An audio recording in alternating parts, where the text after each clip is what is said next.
Assalamualaikum warahmatullahi wabarakatuh. Selamat malam semuanya. Selamat datang kembali di channel kesayangan kita, Lelaki Sejati. Dan semoga semua teman-teman di rumah selalu dalam keadaan sehat walafiat tanpa kekurangan satu apapun. Amin amin ya robbal alamin. Pada kesempatan malam hari ini kita akan mencoba membawakan satu lagi kisah horor, dan kali ini kisah ini berasal dari daerah Jawa Barat. Wow, dari kota Bandung ya. Jadi kita kayaknya belum pernah nih bawain kisah dari kota Bandung. Dan semoga kisah ini bisa menghibur teman-teman semua di rumah, khususnya para penikmat atau pecinta horor. Ya, buat yang belum subscribe silahkan bisa diklik dulu tombol merahnya. Jangan lupa dinyalakan loncengnya supaya teman-teman selalu mendapatkan notifikasi dari konten-konten yang akan kami upload. Yang pasti tidak kalah serunya. Oke, tidak berlama-lama kita langsung saja masuk dalam kisahnya, dalam ceritanya. Dan ini based on true story ya, jadi luar biasa. Pasang headset kalian, matikan lampunya untuk menambahkan kesaduan dalam mendengarkan kisahnya. Check it out. Teror arwah anak kecil di jembatan.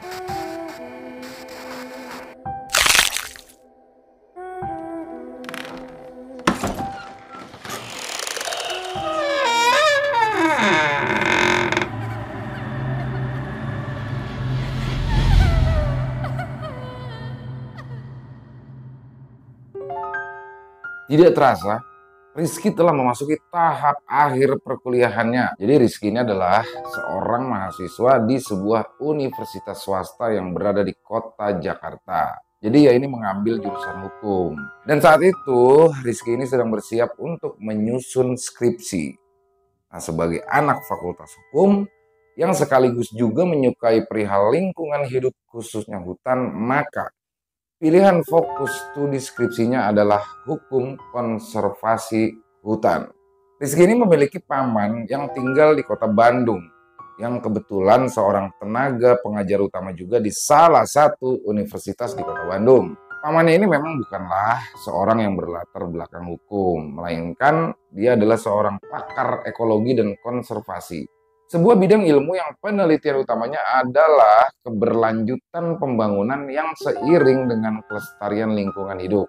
Nah, di kala itu, Rizky berpikir akan menyambangi sang paman ke kota Bandung untuk dapat berdiskusi. Ya, jadi diskusi dengan pamannya dan berharap akan mendapatkan masukan tentang rencana penulisan skripsinya kala itu. Hari dan waktu keberangkatan telah dia rencanakan. Nah, di minggu depan, hari Kamis sore, dengan menggunakan bus dari terminal Kampung Rambutan Jakarta Timur, tibalah di hari yang direncanakan itu. Pukul 4 sore, bus yang dinaiki Rizky pun berangkat menuju kota Bandung. Tiba di kota Bandung, di terminal Lui Panjang pukul setengah 9 malam kala itu. Nah, kelihatannya di Bandung di hari itu seharian sudah diguyur hujan ya. Itu semua terlihat dari suasana terminal yang di beberapa titik terdapat genangan air. Kala itu juga terminal masih terlihat cukup banyak orang lah ya, oleh para calon penumpang, para pedagang. Meskipun tidak begitu ramai, hawanya terasa dingin. Apalagi bagi Rizky yang terbiasa tinggal di Jakarta yang bersuhu panas ya. Kala itu Rizky mulai menggigil. Pamannya Rizky ini tinggal di wilayah Ujung Berung. Jadi Ujung Berung itu sebenarnya nama daerah. Kebanyakan kan kita memakai kata Ujung Berung itu sebagai perumpamaan tempat yang jauh. Tapi itu sesungguhnya memang ada daerah yang namanya Ujung Berung. Dan ini bukanlah kali pertamanya Rizky menyambangi sang paman dengan menggunakan bus. Maka saat itu dia sudah hafal harus menyambung bis apalagi untuk menuju ke rumah sang paman. Nah, dari terminal Lui Panjang ini dia pun menaiki bus Damri jurusan Terminal Cicahem. Jadi bus Damri yang ia naik ini kondisinya sepi lah ya penumpangnya. Mungkin karena memang situasinya sudah malam kala itu. Nah, awalnya Rizky ini duduk di bangku yang paling belakang dan di dekat pintu. Niatnya dia mempunyai niat supaya dia bisa di belakangnya itu kan bisa bebas untuk melihat pemandangan malam di kota Bandung. Nah, namun saat bus melaju beberapa meter, angin malam mulai menerpa tubuhnya. Dingin banget nih, dirinya dalam hati. Maka ia pun langsung berganti posisi duduk ke deretan bangku ketiga dari belakang. Bangku belakang 1, 2, 3 ya. Sampai akhirnya dia pun tiba di Terminal Cicahem. Rizky pun melanjutkan perjalanan dengan menggunakan angkutan kota atau angkot kecil yang berwarna hijau jurusan yang menuju arah Ujung Berung. Lokasi perumahan pamannya jika dari akses jalan utama letaknya lumayan jauh. Jadi harus menggunakan ya paling tidak ojek lah ya. Nah, namun Rizky sudah tahu ada jalan potong kompas melewati jalan sebuah perguruan tinggi negeri ilmu Islam. Nah, diakses jalan di belakang kampus itu saat itu sudah tidak seberapa jauh untuk menuju ke komplek perumahan sang paman. Rizky pun turun tuh dari angkot di gerbang kampus itu. Saat menginjakan kakinya, ia pun merasa lega. Oh, akhirnya sampai juga setelah perjalanan yang cukup panjang dan melelahkan. Lalu ia pun melirik jam tangan. Pukul 10, lewat seperempat. Perutnya pun mulai keroncongan, pertanda ia sudah lapar. Lalu tanpa menunggu ia pun mencoba menghampiri gerobak tukang gorengan yang sedang mangkal di depan gerbang kampus. Karena lapar ia pun langsung memakan ya beberapa potong gorengan langsung di tempat di dekat gerobaknya. Lalu karena dirasa masih kurang ia pun membungkus beberapa lagi. Setelah itu lanjut Rizky pun mulai berjalan masuk ke dalam lingkungan kampus. Lalu keluar lewat daerah belakang. Sebenarnya itu bukanlah akses jalan resmi kampus itu. Hanya berupa jalan kecil biasa lah ya. Ya itu hanya bisa dilewati kendaraan, hanya sepeda motor. Jadi mobil tidak bisa. Nah, para mahasiswa yang ngekos di area belakang kampus, itulah pengguna utama akses jalan itu. Dan ada juga beberapa penduduk sekitar ya. Namun tahu ada jalan potong kompas seperti Rizky malam itu. Nah, dia bisa tahu jalan itu karena kala itu dia pernah diantar oleh saudaranya yang memang penduduk sekitar keluar dari lingkungan kampus. Suasana berganti menjadi rumah-rumah penduduk. Kala itu suasana sudah sangat sepi. Ya karena memang sudah malam lah ya. Kondisi penerangan jalan di sekitar pun juga minim kala itu. Nah jadi rumah-rumah di belakang kampus itu belum masuk ke komplek perumahan pamannya Rizky. Daerah rumah-rumah itu bisa dikatakan daerah perkampungan lah ya. Dan sambil terus berjalan, Rizky sangat merasakan suasana dingin kota Bandung yang semakin malam semakin terasa dingin. Tapi Rizky pun tetap melanjutkan langkahnya. Awalnya dia bertanya, dalam hati ya, mengapa suasana sangat sepi? Tidak dijumpainya satu pun sesama pejalan kaki kala itu. Seperti biasanya, padahal atau penduduk lah ya yang masih beraktivitas. Kala itu benar-benar sepi. Oh iya ya. Biasanya kan gue lewat sini kalau hari masih terang, kalau enggak siang ya kalau enggak sore. Ya wajar dong kalau sekarang sepi. Ya, dalam batin dia mencoba mencari pembenaran. Hingga akhirnya saat itu tibalah Rizky di sebuah jembatan kecil untuk menyeberangi parit. Aliran air di situ cukup deras di bawahnya. Jembatan itulah juga penanda batas perkampungan dengan komplek perumahan pamannya. Saat berjalan di atas jembatan itu, kala itu ia mendengar derasnya aliran air parit di bawahnya. Ya, terdengar lebih deras daripada biasanya. Pastilah debit air menjadi lebih banyak dikarenakan memang musim penghujan. Demikian dalam benak Rizky. Sekali lagi ia mencoba mencari pembenaran. Jembatan itu sebenarnya tidak terlalu panjang ya, hanya sekitar 2 meteran saja atau kira-kira selebar parit aliran air itu yang membelah jalannya ya. Kedalamannya juga sekitar 2 meter dari permukaan. Lumayan dalam.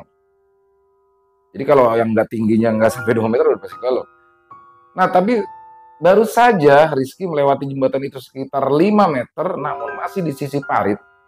Kala itu tiba-tiba Rizky merasakan hembusan angin yang cukup kencang yang menerpa tubuhnya. Ia pun menggigil lagi. Kali ini dinginnya berbeda. Dinginnya seolah terasa sampai menusuk ke dalam tulang. Sampai-sampai Rizky pun mendekap lengannya sendiri. Dan kemudian bersama hembusan angin itu, Rizky kala itu mulai menghirup wewangian. Ya, dia mencium wangi bunga melati. Sebenarnya saat itu pikirannya sempat kemana-mana ya. Berpikir bahwa akan ada kehadiran makhluk yang tak kasat mata. Namun saat itu Rizky pun mencoba melawan rasa takutnya dan tetap berpikir positif bahwasanya wangi bunga melati itu berasal dari taman rumah seseorang yang mungkin saja terbawa angin. Masih mencoba berpikir positif kala itu Rizky. Tapi baru beberapa langkah Samar-samar kala itu ia mendengar suara tangis sesengukan anak kecil. Ya, anak kecil laki-laki lebih tepatnya. Tolong, tolong, mau pulang. Begitu yang Rizky dengar berkali-kali. Lalu di antara temaram cahaya kala itu Rizky melihat sesosok anak kecil yang sedang berjongkok di pinggir parit. Karena temaram, suasananya gelap temaram, tidak begitu jelas. Rizky pun melangkah hendak menghampirinya. Dia berpikir pasti yang nangis si anak ini nih. Nah, saat di posisi di mana Rizky melihat anak lelaki itu, ternyata dia tidak mendapati anak lelaki itu hilang. Hilang begitu saja. Kemana itu anak? Rizky pun heran. Ia mencoba menoleh ke kanan dan ke kiri, namun tak nampak seorang pun. Yakin nih, barusan gue lihat anak kecil lagi jongkok sambil nangis di sini. Gumamnya kala itu. Dek, kamu di mana? Rizky pun mencoba memanggil-manggil anak kecil yang dia yakini barusan dilihatnya. Tapi tak ada jawaban. Hanya terdengar suara aliran air jangkrik dan desekan gaun yang tertipu. Tertipu lagi. Tak ada jawaban. Hanya suara aliran air, jangkrik, dan gesekan daun yang tertiup angin kala itu. Lalu, angin tiba-tiba berhembus kembali menerpa tubuh Rizky. Kembali Rizky pun menggigil. Wangi bunga melati juga tiba-tiba tercium lagi. Kali ini wanginya tercium lebih pekat di hidung Rizky. Di momen itulah, mulailah Rizky berpikir hal yang aneh-aneh. Perasaan jadi nggak enak. Dia mulai berpikir bahwa sosok anak kecil tadi yang ia lihat sambil menangis meminta pertolongan itu bukanlah manusia. Dan berbarengan dengan pikirannya itu bulu kuduknya pun meremang berdiri. Lalu Rizky mempercepat langkahnya. Bergegas ia berlari. Tidak sabar ingin segera tiba di rumah pamannya. Dan saat jarak Rizky belum terlalu jauh dari situ, kupingnya kembali menangkap suara tangisan. Suara tangisan anak laki-laki yang tadi terdengar lagi. Tolong, pengen pulang. Sebenarnya dia ingin berlari lagi karena takut, namun khawatir nanti malah dikira maling jika ada orang yang melihatnya. Karena situasi saat itu sudah benar-benar larut malam ya. Kalau dia lari kan akan menimbulkan kecurigaan dari warga sekitar. Ya dia pun akhirnya berusaha untuk tetap berjalan tapi dipercepat saja langkahnya. Nah akhirnya tibalah dia di pagar muka rumah pamannya. Lagi-lagi saat itu Rizky merasa lega. Rasa lega yang berlipat ganda daripada saat ia turun di depan gerbang kampus tadi. Lalu dia pun membuka pagar, lalu langsung memasuki teras rumah sang paman dan mulai mengetuk pintu rumah pamannya. Assalamualaikum. Assalamualaikum, Wak. Wak, seru Rizky kepada penghuni rumah. Jadi, Wak di sini adalah sebutan kepada kakak orang tua kita dalam bahasa Sunda, Uwa. Setelah dia mengucap salam dan memanggil-manggil berkali-kali namun tidak ada jawaban, dia melirik kembali jam tangannya. Saat itu jarum jam menunjukkan jam 11 malam. Apa udah tidur ya? Pikirnya lagi. Lalu Rizky pun mencoba mengetuk lagi pintu rumah. Assalamualaikum. Assalamualaikum Wak Jajang, Wak Eli. Tidak ada respon juga. Dia coba sekali lagi. Wak Jajang, Wak Eli, Assalamualaikum. Ini Rizky, Wak. Dan pada percobaan ketiga barulah Rizky mendengar ada suara yang berasal dari dalam rumah. Terlihatlah gorden sedikit terbuka kala itu seseorang sedang mengintip sebelum akhirnya membukakan kunci pintu rumah. Rizky, kata seseorang dari dalam, dan itu adalah istri pamannya, Wak Eli. Pintu rumah pun dibuka, Rizky melihat Wak Eli menyambutnya dengan ditemani ketiga anaknya. Lalu Rizky pun dipersilakan masuk dan dia mulai duduk santai ya di ruang depan televisi saat itu. Secangkir teh manis pun disuguhi oleh Wak Eli. Duh, maaf ya, Wak Jajangnya sudah tidur. Capek katanya habis seharian ngajar di kampus, papar Wak Eli kala itu. Wah, gak apa-apa, besok aja Wak. Lagian Rizky kan sampai hari Minggu di sini. Balas Rizky kala itu. Nah kemudian Rizky pun dijamu makan malam, di meja makan sambil menemani Rizky makan malam saat itu, Wak Eli mulai bercerita di sini. Bahwasanya komplek perumahan mereka sedang diteror arwah anak-anak. Katanya lagi, 4 hari yang lalu, sewaktu hujan deras di sore hari, kala itu ada anak kecil laki-laki ya yang hanyut terseret aliran air di parit dekat jembatan kecil. Anak kecil hanyut terseret air dalam bahasa Sunda disebut budak palit. Dan baru diketemukan itu besoknya. Dan sudah menjadi mayat. Cerita Wak Eli. Nah, sejak mayat itu ketemu, malamnya selalu terdengar suara anak kecil yang menangis sambil meminta tolong di dekat jembatan. Aduh, takut banget sambungnya.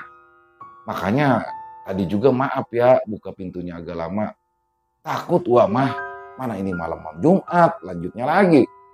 Mendengar uraian cerita dari uaknya ini, Rizky pun jadi sulit menelan makanannya. Selesai makan malam, Rizky pun berpamit untuk istirahat dan rencananya baru besok dia akan menceritakan apa saja yang baru dia alami di sekitaran parit. Dan saat hendak tidur, Rizky pun sulit memejamkan matanya. Dia terus terngiang-ngiang suara anak kecil itu. Tolong, tolong, pengen pulang. Selesai.